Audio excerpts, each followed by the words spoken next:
Hi, Vera. This is Baba. Do you know what? I took down all the Christmas decorations and we took down the tree. And when we were all done, I put everything on the dining room table. And boy, is it messy in there. Today's project is going to be packing it all away for next Christmas. In the meantime, I found a book about somebody who is messy.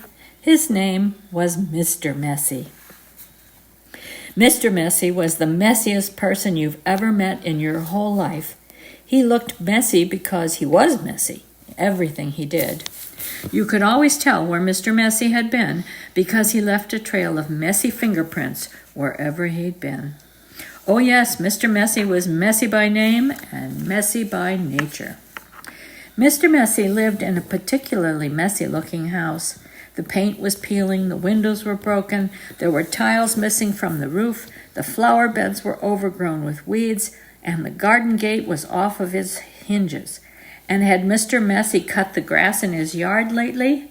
No, he had not. One morning, Mr. Messi woke up in his messy bed, yawned, scratched, got up, brushed his teeth, leaving the top off the toothpaste, had his breakfast, spilling cornflakes all over the floor, and then set out for a walk, tripping over a broom he'd left lying in the yard 2 weeks before. There was a forest behind Mr. Messi's messy house with the messy yard, and that's where he went for his walk. It was particularly a large forest with lots and lots of trees, and it took Mr. Messi a long time to walk through it. But he didn't really mind because he felt like walking that morning.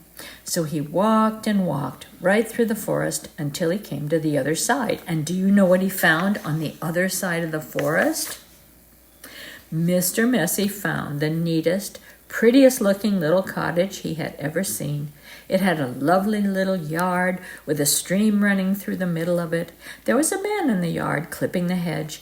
He looked up as Mr. Messi approached. "Good morning, I'm Mr. Messi," said Mr. Messi. "I can see that," replied the man, looking up and down. "I'm Mr. Tidy." "And I'm Mr. Neat," said another man, appearing out of the house. "Tidy and neat," said Mr. Tidy. "Neat and tidy," said Mr. Neat. "We're in business together," explained Mr. Tidy, "and the people who own this house have asked us to do some work for them." "What sort of work?" asked Mr. Messi. "Oh, we make things nice and neat," said Mr. Neat. "Tidy things up, you know," added Mr. Tidy. "Perhaps we could come along and do some work for you," said Mr. Neat, looking at Mr. Messi, who was looking even messier than usual that particular morning. "But I don't want things neat and tidy," said Mr. Messi, looking downright miserable at the thought of it. "Nonsense," said Mr. Tidy. "Fiddlesticks," said Mr. Neat. "But come along, off we go," said Mr. Tidy. But, said Mr. Messi. "But nothing," said Mr. Neat, and bundling him into their van, which was parked behind the house, off they went to Mr. Messi's house on the other side of the forest. "Good heavens," said Mr. Neat when he saw where Mr. Messi lived.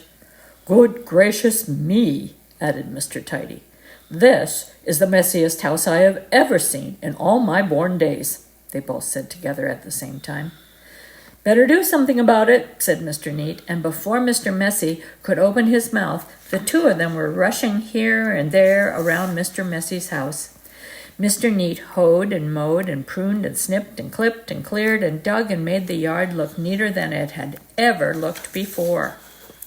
Mr. Tidy cleaned and primed and rubbed and painted and mended and made the outside of Mr. Messi's house look tidier than it had ever been before. And then they both went inside the house. "Oh, good heavens," said Mr. Neat for the second time that morning. "Good gracious me," said Mr. Tidy for the second time that morning. And then they set about cleaning the house from top to bottom. They brushed and swept and polished and scrubbed and made the inside of the house look neater and tidier than it had ever looked before. "There we are," said Mr. Tidy. "All finished," said Mr. Neat. "Tidy and neat, neat and tidy." Mr. Messi just didn't know what to say, and then they both looked at him. "Are you thinking what I'm thinking?" Mr. Neat said to Mr. Tidy. "Precisely," replied Mr. Tidy.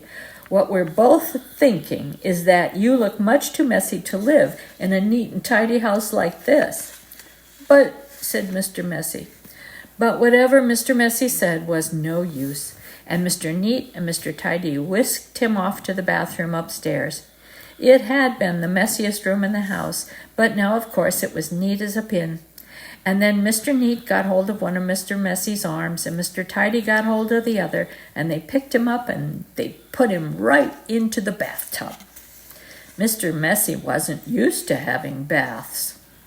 Mr. Neat and Mr. Tidy washed and brushed and cleaned and scrubbed and combed Mr. Messy until he didn't look like Mr. Messy at all. In fact, he looked the opposite of messy. He looked at himself in the mirror. "You know what I'm going to have to do now," he said in a rather fierce voice.